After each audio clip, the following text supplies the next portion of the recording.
everyone, me again with your daily video. Before I start talking about what I was going to talk about today, which is mental health tips for whilst we're all in lockdown, some of you will have received a letter from the NHS saying that you are at particular risk of COVID-19 and you need to stay indoors for 12 weeks. Now, that's probably a really horrible, scary thing to receive. I'm really sorry. We are here. We're at the end of a phone if you need to speak to us. Just leave a message on our main number or talk to us when we call you. The council has new duties now to support you during this time. So that's with food, with medicines, with supplies, with all sorts of things. So details about that and other useful information is going to be posted as links underneath this video if you're watching it on our Facebook page. And if you're not, go to Smart's Facebook page because it's just much easier for me to post all the links and information there. So what I was going to talk to you today about was how to stay mentally healthy during this absolutely crazy time. And the first thing to say is that the only way to separate the mind from the body is with an axe, which is, sorry, that's a really awful way of saying there's no mental health without physical health. So we need to look after both whilst we're in lockdown. It's easier said than done when you feel pants. When you feel a bit negative or whatever, then doing absolutely anything else is almost impossible. So the first thing to focus on is just to make yourself feel a little bit better and to build on that. And if all you do for today or tomorrow or whatever is make yourself feel a little bit better, then that is enough. What works for you? Is it a bit of mindfulness? Is it counting your blessings? Is it playing a happy song and singing along to it? Is it connecting with friends, just picking up the phone and connecting with your friends?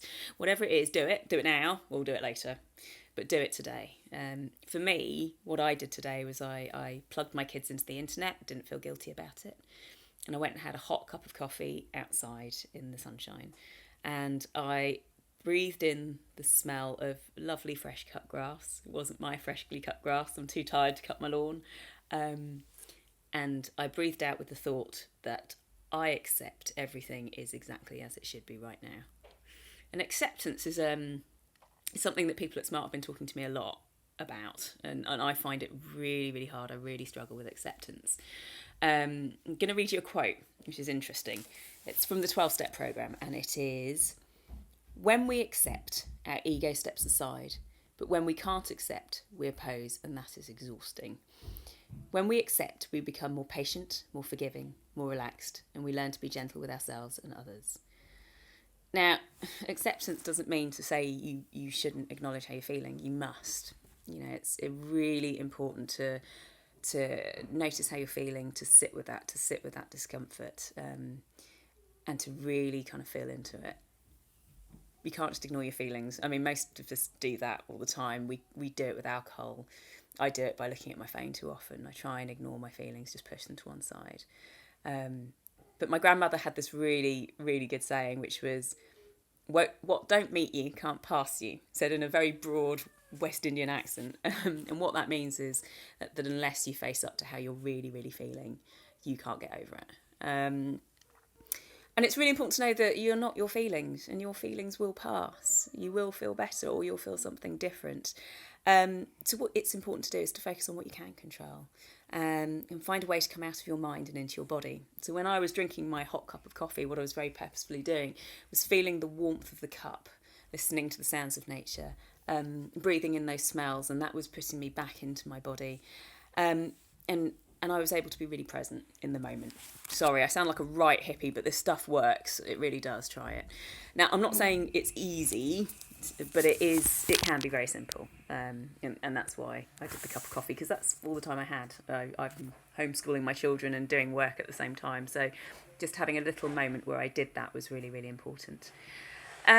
Ellie, one of our Smart colleagues, has recorded a video on this stuff, on acceptance and commitment therapy kind of principles, and how you can use those in your daily life to get through lockdown. So again, we'll post a link to that in the underneath this Facebook video. Once you start feeling a little bit better, you can do more. And over the next few days, I'm going to be talking about things like how to get a good night's sleep. Really simple, easy, nice ways to look after your physical health. We're not doing boot camp, we're doing nice things. How to feel less lonely, and the importance of service or doing good things for others. You can still do stuff for others even whilst we're in lockdown. So promise me you'll do one nice thing for yourself today. You'll try and make yourself feel better just once today. And I'd really like to know what you do. So on Friday, I'm going to host a Zoom meeting. So you can join me for a chat, and we can test out the technology and troubleshoot it. We're going to do a live mindfulness Zoom class on Monday at 11 o'clock, which I think is the normal mindfulness time. So join me on Friday. You can test out the technology, and we can solve any problems together. And yes, take care, everyone. Take care. Stay in touch. All right, bye.